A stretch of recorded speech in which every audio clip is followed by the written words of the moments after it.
now starting to take the dormant tubers out of storage where they've been over the winter and starting to set them into growth in new compost. Some of the tubers will have kept very well, like this one, where when you look at the tuber there's no obvious signs of rot. The main stem is still firm, and the only work we'll have to do with that tuber is simply to tidy up the dead root. And the easiest tool for this I find is a pair of kitchen scissors. Take out any damaged tubers.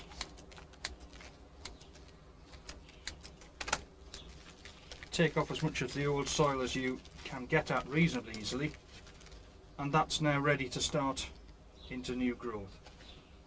So the other tubers where they've again kept very well, you see it's still moist there, it hasn't shriveled at all, and I wouldn't do this normally, but if you nick the main stem, it's still green right the way up, so there's no rot at all on that stem.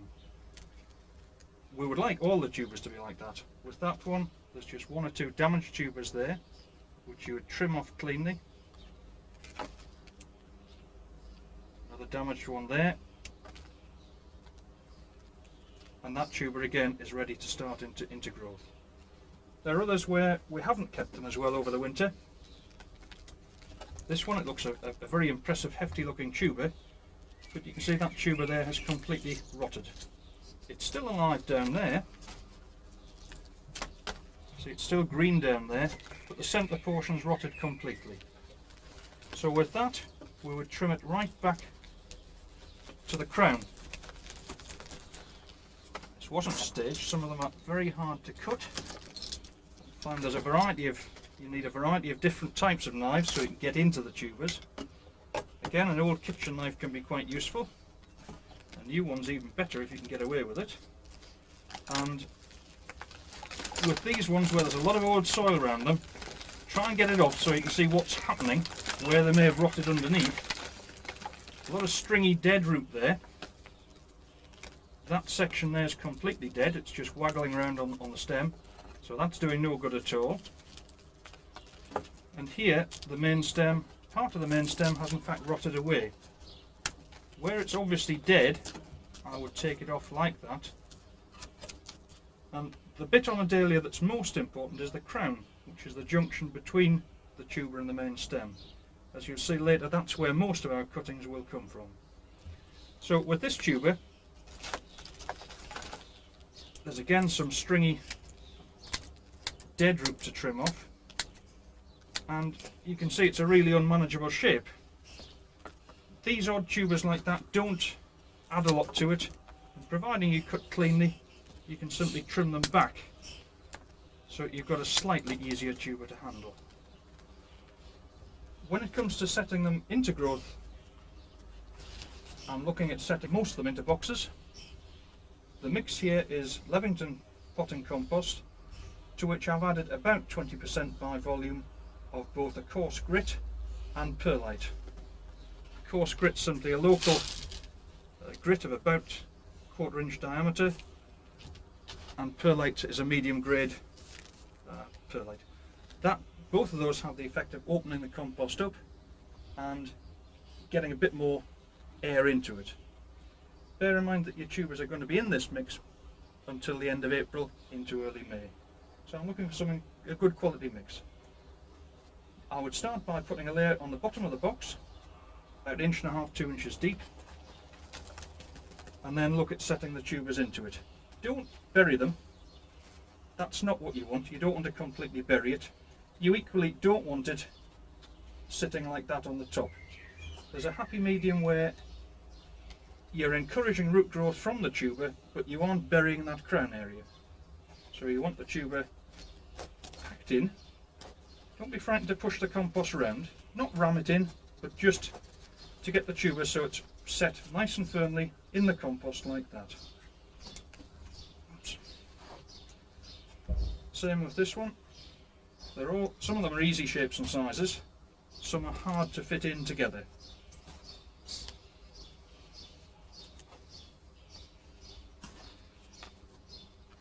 We'll try our awkward one.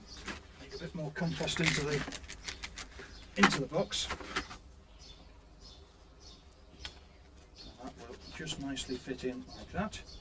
And again, tuck the compost underneath so it's in good contact with the tubers. Once the box is finished, you label it. In this case it's Paul Chester, which is a good, very old variety but still a good one. And then I'd water them in. Early on you've got no root growth on those tubers, or very, very little root growth. So you don't want the compost really wet. But initially I'd water them in and I would add some Slug-It liquid, or another liquid slug killer. You've probably left some slug eggs on any old compost that you've got on those tubers. And I would also add a fungicide. Two here, I'm not really particular which I'd use. Sometimes I use the two together. I'm not sure it does an awful lot of good, but that's what I would do. I would simply lightly water them in.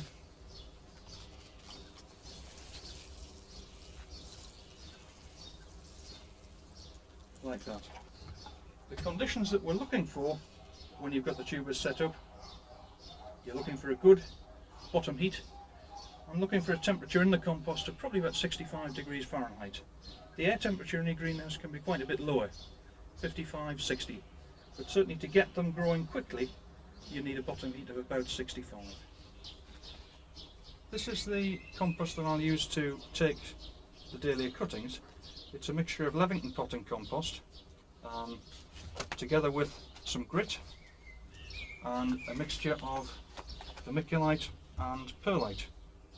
And the proportions aren't critical, but I tend to use roughly 50% peat, and the balance is roughly equal parts of the grit, the perlite and the vermiculite. The aim is to get a compost which will retain a fair bit of moisture but is nice and open. It's a nice gritty texture and I find it gives the results I want. Using a proprietary potting compost with a base fertiliser added means that you get a little bit of leeway in when you shift the cuttings. If you're rooting in a pure mix of peat and sand, as many growers do, it's very critical when you actually move the cuttings. Virtually all of my cuttings I root into a cell pack. This is a 40 unit cell pack which just neatly fits into a standard plastic seed tray, and I tend to prepare probably 50 or 60 trays in advance, and if they're kept in a black plastic sack they will stay damp and they're ready for use when you want to take the cuttings. The tubers by now are there's a fair forest of growth on them. I always think of them as being like a hedge. The more you cut them, the more you'll get. You can see the original tuber there, most of the growth is coming from that junction between the tuber and the main stem, and every time you cut, providing you're leaving a pair of leaves on, you will in fact get more cutting growth coming. So we've got a fair selection of cutting material on there. The basic equipment I'm looking at for taking cuttings I'll run through. I use a hormone rooting powder just to dip the ends of the cuttings into. Labels and indelible marker pen are an absolute must unless you've got a very good memory, and I simply use razor blades for taking the cuttings. To guard against spreading virus between different varieties and from one tuber to another, when I'll use one blade per tuber, and when I've finished with that I'll sterilise it by flaming those blades with some methylated spirit. There are some chemicals you can use which will do the same job, but I tend to stick at the methylated spirit method. So the sort of cutting material I'm looking for, this variety is actually Ruskin Diane. They will vary quite a bit, but what I'm looking for is a young soft cutting like that, fairly small, 2 fully developed leaves, pair of leaves just coming, and trimmed to just below a leaf node. So on the same tuber we've got another suitable cutting there, and then that's all there is on that tuber. So that blade will now be put aside and sterilised. The tuber next to it, a nice cutting there, another one there. These cuttings are now ready for dipping in rooting powder. You don't need an awful lot on, just the bottom 1/4 inch or so, and they're simply pressed gently into the compost. If the compost's too firm, if you start needing to use a dibber, I think you've got the compost too hard for rooting. If they wander around too much, I think you've got it a little bit too open a mixture. You don't want them very far in, probably no more than about half an inch or so. They seem to root better when the base of the cutting is just into the compost. So we're now taking the cuttings to put in the propagator. In this particular greenhouse I have a mist propagating bench, which gives virtually the ideal conditions for rooting and takes some of the guesswork out of it, in that you're not too bothered what the weather forecast does once you've gone to work. So we simply plonk that on there. There's a soil warming cable under the bench here, and the aim is that you're keeping a soil temperature about 65-70, and you should get rooting in those conditions in about 10 to 12 days.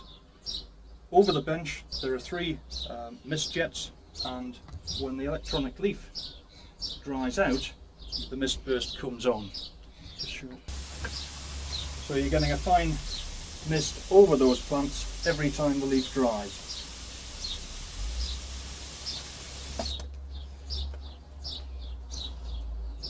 If I was rooting smaller quantities of plants, I would normally root them in an enclosed propagator, again using the same sort of tray, which will fit nicely into that sort of propagator, a plastic lid, and very early in the season I wouldn't need to shade. Later in the season I would look at shading with just a fairly light plastic sheeting, which you can buy as a horticultural propagating film, or on small scale something like a pedal bin liner is perfectly adequate. You're just taking the fiercest heat of the sun out. During the rooting process, after about normally 6 or 7 days, you'll start to find that the cutting has calloused. It's formed a wound over the area where you cut, and you'll just start to see on that one the roots breaking out. Same on this one there, you can just see there's root just breaking out there, and you can see that all those little nodules around the end of the cutting are where the other roots are going to start to grow. At that stage the cuttings will often wilt, even if you've got them in very good conditions, because obviously at that stage the wound has healed and the plant does struggle to take water up. Resist the temptation to overwater at that stage. They'll suffer for a day or two whatever you do. By about 9 or 10 days I would expect most varieties to have rooted about that stage. That's still not big enough to stand on its own in a greenhouse without shade and protection.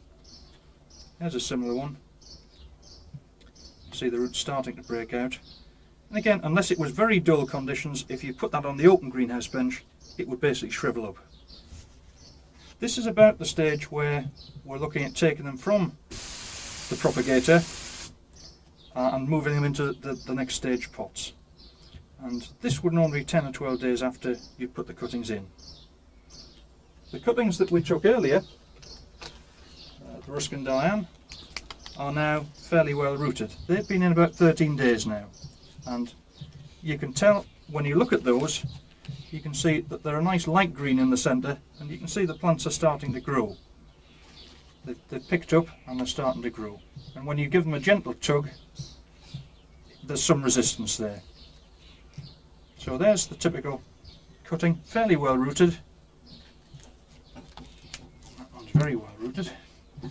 And that's about the stage I like to move them into a 3 or 3.5 inch pot. You'll always find one or two that are a little bit slower. Not quite such a good root system on that one, and it's not quite such an even cutting. It's important to try and take as many cuttings as you can usefully grow on, so you can select. So as an exhibitor you're looking for an even batch of cuttings. So if I was looking at these 10 here, I would try and avoid using that one if I could. I'll be looking for 10 plants like that. We don't always have 10 plants like that, but on this batch that's virtually a brother. There's another nice well rooted cutting there. So we've got 3 good ones there, and we've got one that's again slightly smaller and not quite as well rooted. That will probably make quite a good plant, but it's obviously never going to be quite on a par with those ones. So all the way through when you're growing dahlias, you're selecting the best. You should be throwing out anything you're unhappy with, but you should also be looking to select the best plants as you're going on. So from the greenhouse at home here, we'll now take these rooted plants down to the allotment and into one of the greenhouses down there and start potting on later on. This is a typical tray of cuttings which have rooted, and we've now moved them down to the allotment. With mixed trays you sometimes get a slight problem of uneven rooting. You see one or two of them here are starting to pull away a bit. They'll still make perfectly acceptable plants. The advantage with the cell packs is you get no root disturbance when you pull them out like that, and I normally pot into these 3-inch square pots simply because you get a few more on the bench and they're fairly cheap. The mixture that I'm potting into is exactly the same mix that we used originally to bench the Dahlia tubers into the boxes.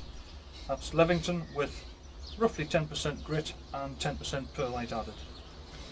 So we're putting the cutting in without disturbing the root, roughly in the centre of the pot. It's not critical, it doesn't matter to the cutting, it's simply the appearance of the thing. Not ramming it in, just gently firming it with the fingers, gentle tap, and then onto the bench. I like to grow them on a sand bed. Once I've got them potted, I'll give them a good watering in, and then the sand will even the watering out a bit, and it's surprising how much the root will in fact pick up from the sand bed. This is a batch of the variety Eastwood Moonlight. Quite often people, when they first grow dahlias, are surprised at the variation in leaf colour and shape. This one, in cold conditions, which we're having now, tends to have a fairly yellowish cast to it. That's perfectly normal and nothing to bother about. There's about 30 plants here, and what I'm going to do is firstly pick out the ones that I don't like. And there's a fairly simple one.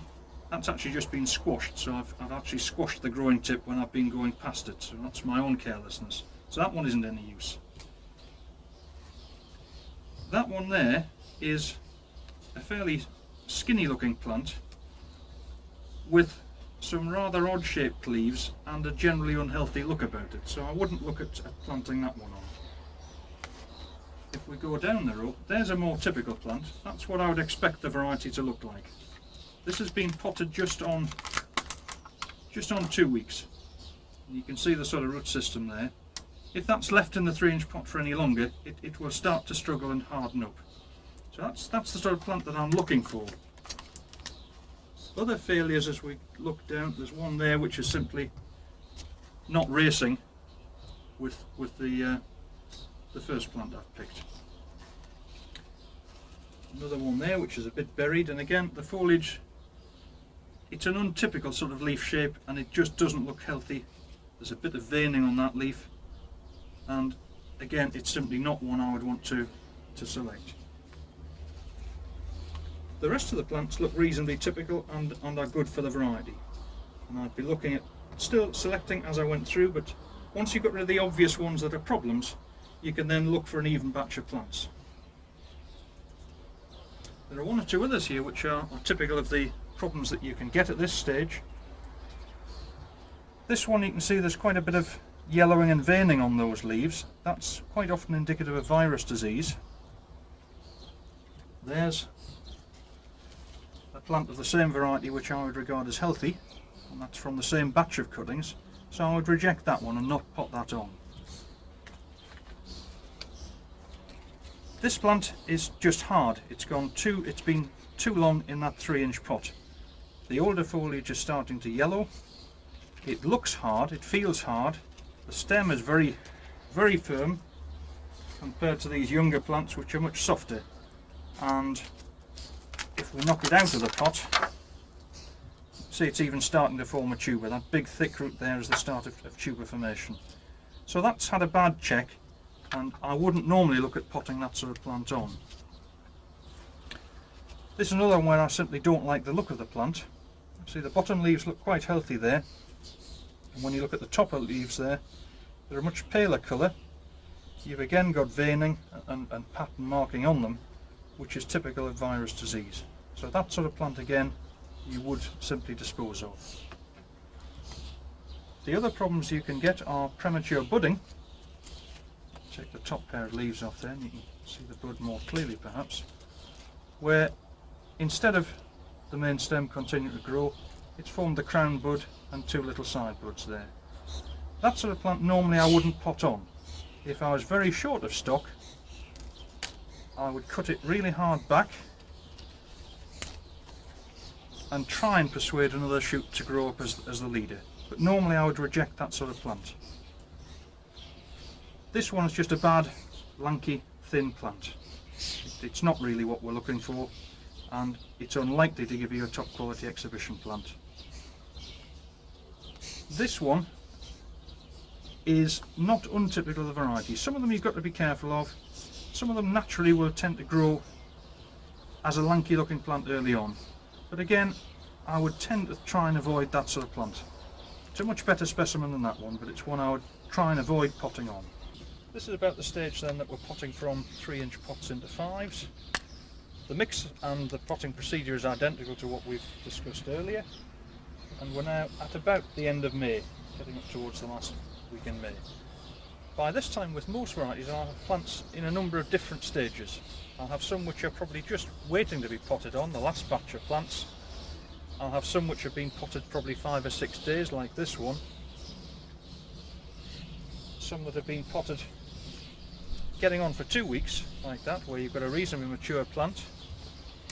If we knock that one out, see it's starting to get quite a good root system, starting to run quite well through the compost.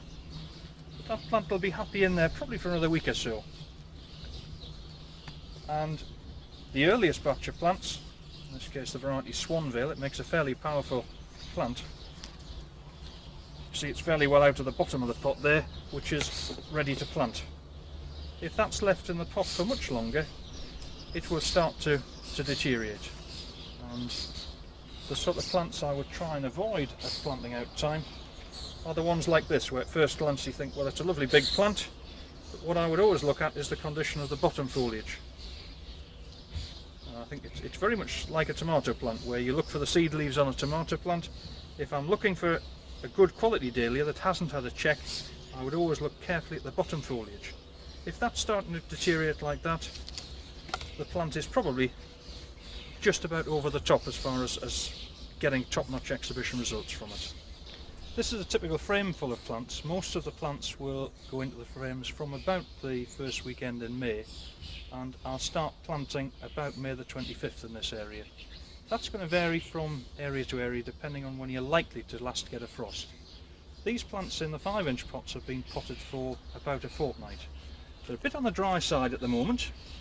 I don't ever let them flag, but we've had some fairly cold, miserable growing conditions lately, and I'm not keen on putting a lot of water on because you can get problems with root rot, where the whole root system will collapse. What I've also done is plant some very early plants of Kiwi Gloria, which is a late flowering small cactus variety, and you can see I've got those at 2-foot centres in the frame. They've been in for about 3 weeks now, and I had the frame lights, the glass on the top of the frame, in position about a month before I planted. So I've got quite good soil temperature in this frame. It's one that certainly in the north you struggle to get flowers for the earlier shows from. I wouldn't normally feed. I think there's normally enough feed in the compost. It's simply a case of watering, and the other job which you should always try and keep on top of is spraying. And at this stage I would spray with a pressure sprayer, and any of the normal range of chemicals. Alternate, and when you are spraying, pay particular attention to the growing tip and under the foliage. The range of chemicals which I would use: a systemic insecticide based on dimethoate, Murphy systemic, something like that. Sidewall, which is a good spray for the biting and cutting insects. And Rapid, if the only pest I had was a little bit of green fly, I'd use Rapid, which is a very good spray for that purpose. We don't get it right all of the time, and there's a lovely example here of a plant which has been providing a few snack meals for a fairly active looking caterpillar by the look of it. You can see the chew marks there, you can see the droppings there, and the only job that remains is to find the caterpillar and to squash him, which is a very effective way of controlling him. And there he is. busy chomping his way through my plant of Swanvale. So I'm afraid that's the last we're going to see of him. I've deliberately not used as much spray as I used to. I used to spray as a matter of routine every 7 to 10 days. What I tend to do now is to wait until I see a problem. I'm a little bit wary of putting too much in the way of pesticides on, but the danger with that is you can occasionally get caught out. This is the plot just about prepared for planting. It's had manure spread during the winter, and it's been rough dug for the winter. It was rotivated yesterday, and the only job which remains to be done is to put a bit of a base dressing on. That'll be bloodfish and bone at about 4 ounces per square yard. It's important that you try and improve the soil structure. My basic soil is a fairly heavy clay. It's boulder clay about a foot down on this plot, or was. Over the 4 years that I've been on the plot, it's had large quantities of manure added. I mulched fairly heavily with straw during the growing season, and it's had a fair bit of peat in. So now I've got the stage where turning it over in the winter, and in fact planting, is a fairly easy and pleasurable job. The plot certainly wasn't always like that, and I've grown some very good dahlias in soil which was less than perfect. You'll see it's made a fair bit of growth from when we put it in, and with many varieties you'll start to see that the side shoots are in fact growing away already. Most of my plants would be stopped, that's taking the growing tip out, the central growing tip of the thing, about June the 25th. One or two of the later flowering ones I would nip out or stop a little bit earlier than that. Quite often when you come to actually stop the plant, you'll find that it's already made what we would call the crown bud.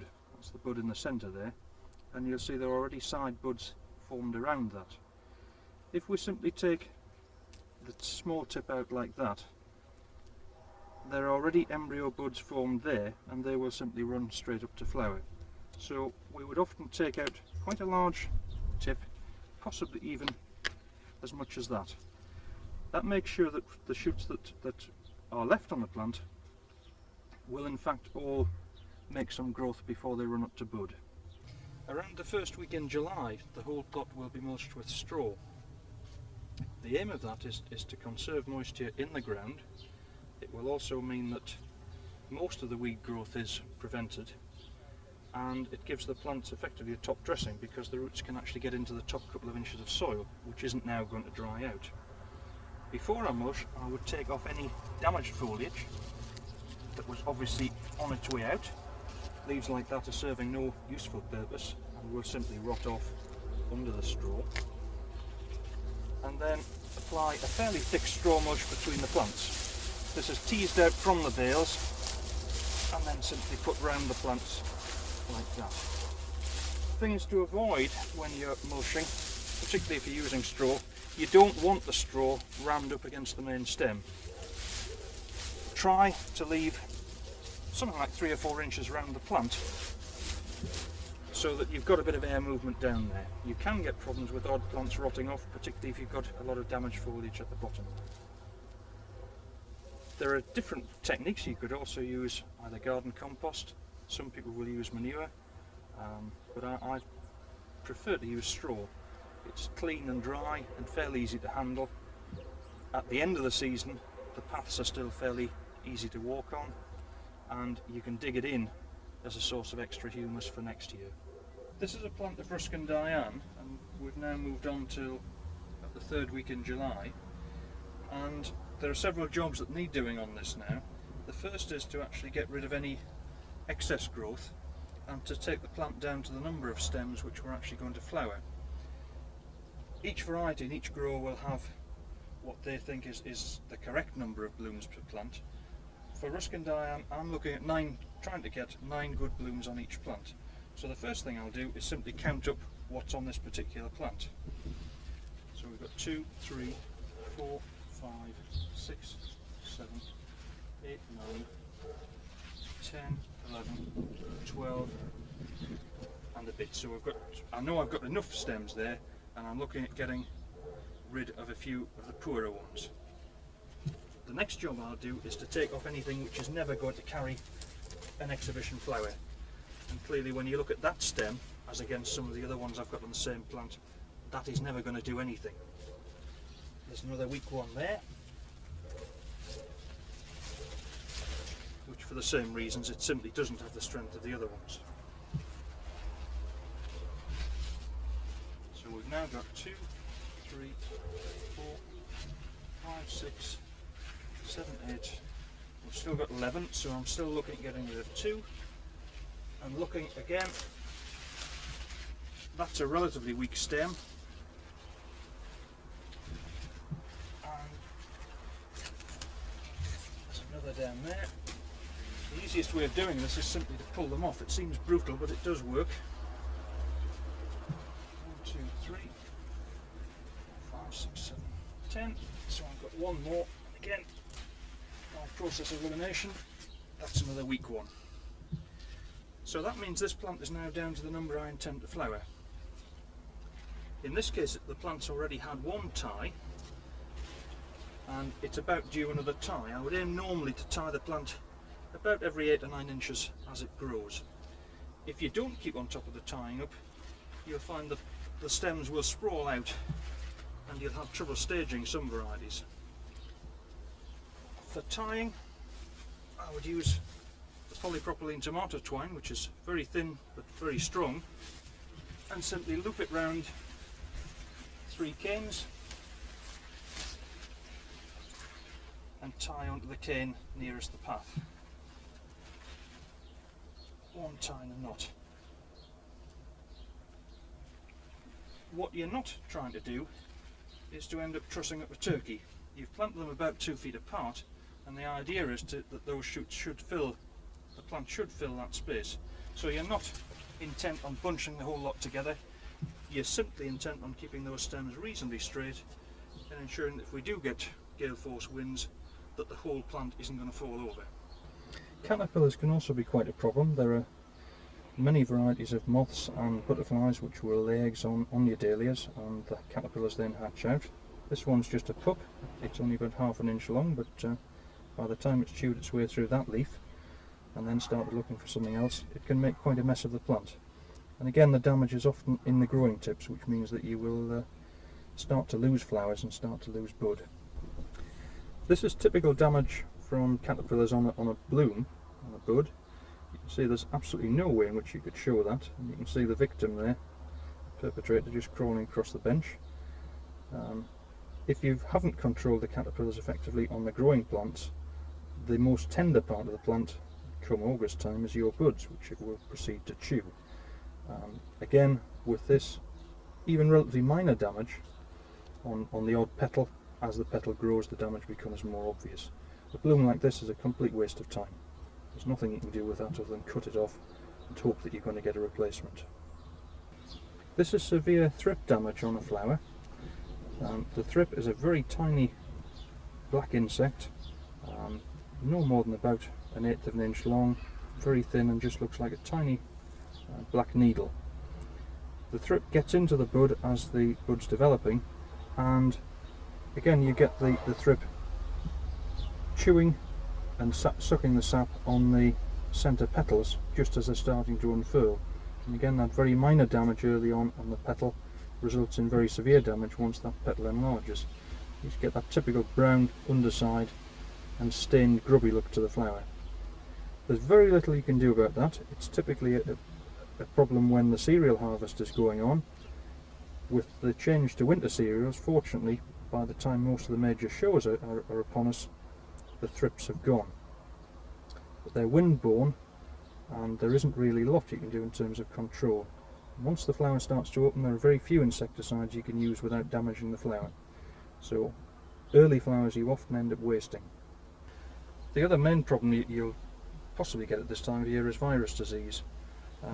This is a healthy stem from Granador Pastel, and the one next to it is one with, in my view, obvious virus symptoms.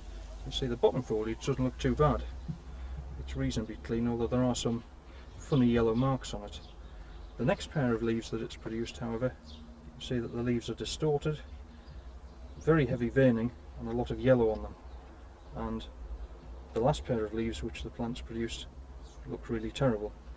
There's nothing you can usefully do with that other than digging that plant out and disposing of it by burning, or certainly not by composting.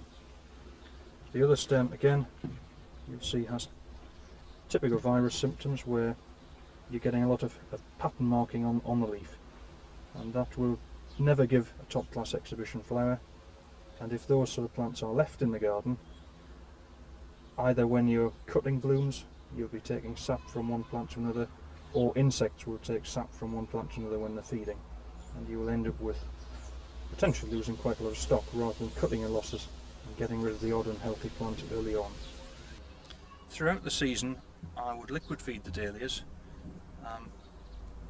It's a fairly complicated subject, but I think most exhibitors will have a very simple system. Early on you want to feed with a feed that's got a fairly high nitrogen content. I think probably the two most popular ranges of feed that exhibitors would use would be the Chempact range of products or the VitaFeed range of products.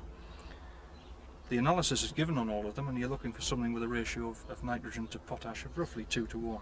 So early on I would use something like Chempact number 2. Around the end of July, probably third week in July, I would switch on to a balanced feed where the nitrogen and the potash are roughly balanced, and I would typically use either Chempact number 3 or the comparable VitaFeed, which in this case is 101, which doesn't in fact have the phosphate in. Once you're into August, the aim at that stage is to get stem strength, colour and ripeness and firmness on the plants, so you'd be looking at a feed which was high in potash and had little or no nitrogen in it. So typically at that time of year I would use Chempact number 4 or VitaFeed 103, and I would aim to feed roughly once a week, and once the plants were in full growth from about the middle of July onwards, I would look at, with most varieties, putting about a gallon per plant on per week. That's probably fairly heavy feeding by some growers' standards, but that's the way that I've always done it. If you have small numbers of plants, obviously you can make the feed up in a barrel and simply put it on by a watering can. If you've got a slightly larger garden, one of these hose end diluters, where you would make up a solution in the container and it's simply sucked up and sprayed out, is probably quite a good investment in terms of saving you a bit of time. And for larger quantities of plants you can buy a bigger diluter which you can actually use with a hose pipe. This is the plot on Bank Holiday Monday, with the London show on the Wednesday of this week. The two varieties we're looking at here are White Moonlight on the right hand side and Eastwood Moonlight on the left hand side. They're probably the two best medium semi-cactus varieties we've got at the moment, and I'm quite happy with the way most of these plants are looking. There's a fair number of blooms to pick from for London, but you'll see there's a lot of bud to take me through the rest of the season. This is Granador Pastel, which is another good medium semi-cactus variety. It's better than normal this year. It's a variety I normally find is good late in the season, but with a cold, really miserable week that we've had, it's got very good form and very good colour, and I'm hoping to get some good vases of this for London. The variety on the right hand side here is Pink Pastel, which is a sport that was just released in 1992. I think I've done this one rather well. The blooms are a bit on the big side, or quite a lot of the blooms are a bit on the big side. It's also got a bit of colour fading and a bit of fimbriation on it. I think it's a variety that it'll be better later in the season, but I may manage to get a vase or two out of there, but I think I'm going to have problems with it being oversized.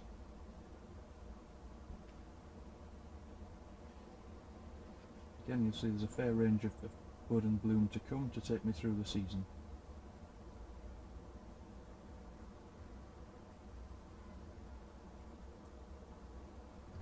We're now looking at the only two giant flowered varieties that I grow. That's Alva Supreme, which is the primrose on the right hand side of the screen, and White Alvas, which is a colour sport from that variety. They're really the only giants that have classical form, and they're both now very old varieties. They're still very good and are good enough on occasions to use in the championship classes. They're a useful standby to have if the large, particularly if the large cactus varieties don't come up to scratch.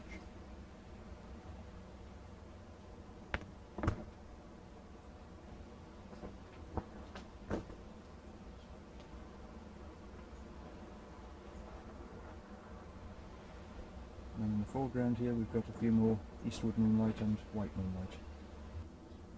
The reflexing white on the right hand side of the screen is Evelyn Foster, which is not widely grown. It's still one of my favourite varieties. It's a tall grower. Again, you remember they were planted out very early into cold frames, and it's got some really good form on it. It needs a bit of work because it will not take being battered around by the wind. You'll end up with very rough formation. It also needs caning on the plant so that you're getting the blooms sitting at the correct angle. And you'll see most of the more mature blooms there have in fact got split canes on them. But if you get it right, it's just about unbeatable. The other two varieties are Charlie 2, the yellow medium decorative. That tends to flower in the foliage a little bit. It's not really a classical variety, but it's one that we've got to grow for the multi-vase classes. And in the foreground here we've got a later batch of BJ Beauty, which have got quite a few good flowers in amongst them, and there's quite a lot to come on those. They're a bit better than the other batch that we looked at before.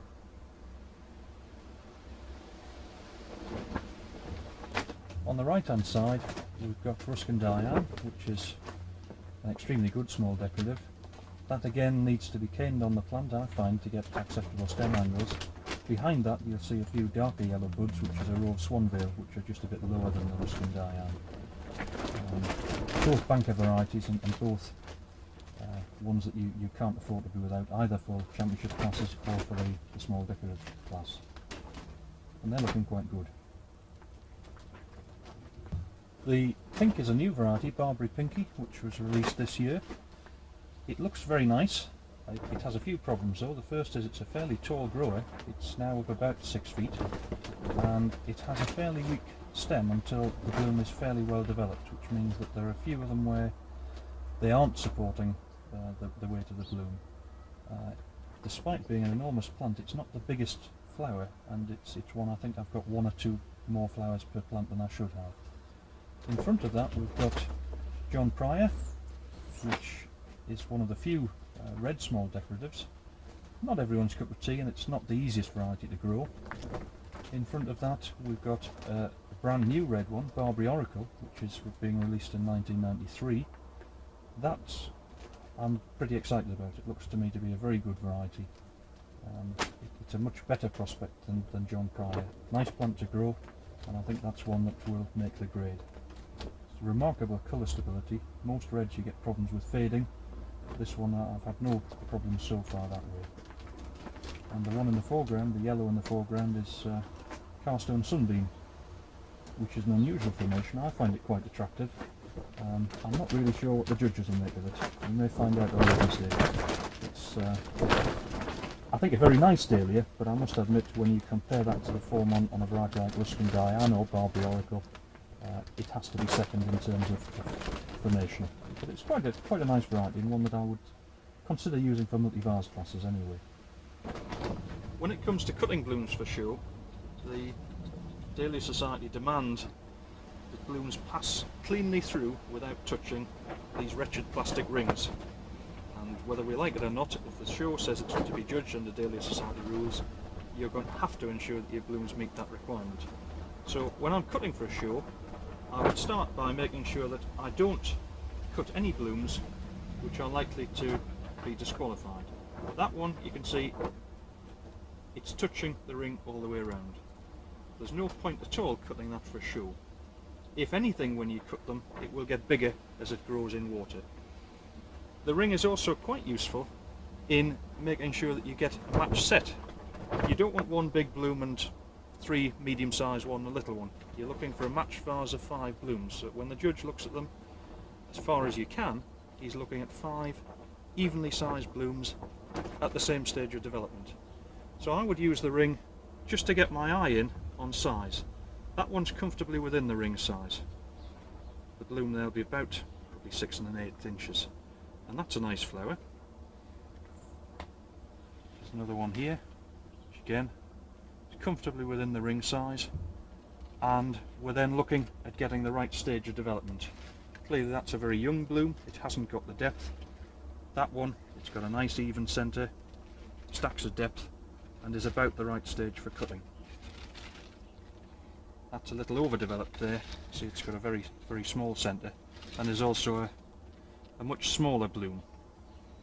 So you'd look along the row, along the bed, and try and get a matched set of 5 blooms. When it comes to cutting,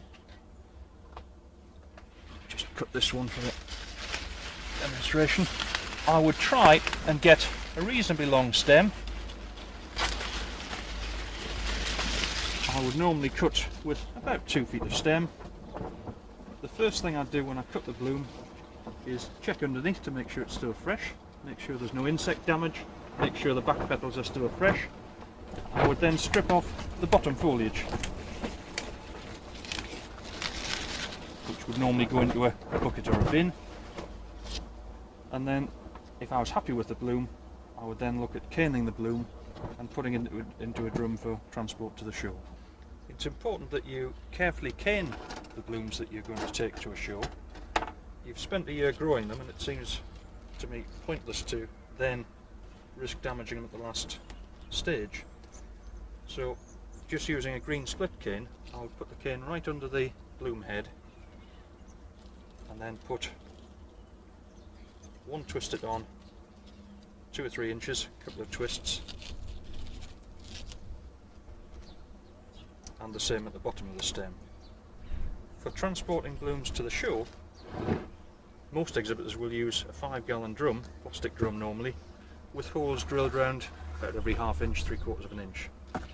And for actually transporting them to the show, it's simply a case of inserting the bloom into the drum, normally with a bit of crumpled wire netting or some other material to stop the bottom of the stem moving around. You want that nice and firm. And again, a twist tie there. And we'd fill in round the edge of the drum, and then for the centre of the drum, I would normally get an extra 1 or 2 blooms in by simply tying them onto a split cane across the drum like that, with a couple of spring clothes pegs either side to stop it moving.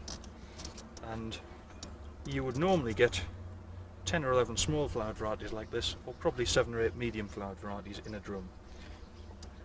I've got a long way to carry these from the allotment to the garage, where I keep them until I go to a show, so I put probably no more than about a gallon and a half of water in the bottom. I still get very long arms from transporting 20 or 30 drums. The Stephen Tresida Trophy, David Boyd.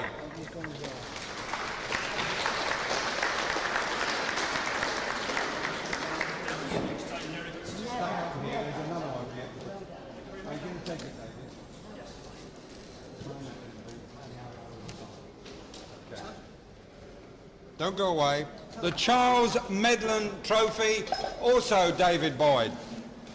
You can put them both on the one sheet. You going to take it? Yeah, that as well. Put them both on the one sheet and put it over on the bureau. Thanks.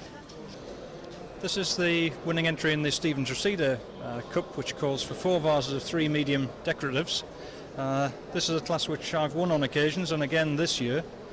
The varieties here, nothing particularly new. Evelyn Foster, which is a fairly old American raised variety. Charlie 2, White Rustic, and BJ Beauty. 5 entries staged in the class this year, which is better than normal, and some quite good quality blooms around. This is the winning entry in the Medland Trophy class, which calls for 6 varieties of small decorative dahlias. I'm pleased to say that these are the ones that you saw on the plot earlier in the video. From my own garden. The varieties there from on the back row, Ruskin Diane, which is a very reliable variety, along with Gateshead Festival, Senza Ursula, Swanvale, Hillcrest Fusion, which is quite an unusual one. Not many people grow that one, but it's one that can produce a damn good vase on the day, and the new Barbary Oracle, which is being released to the general public in 1993, which I think will make a good addition to the section.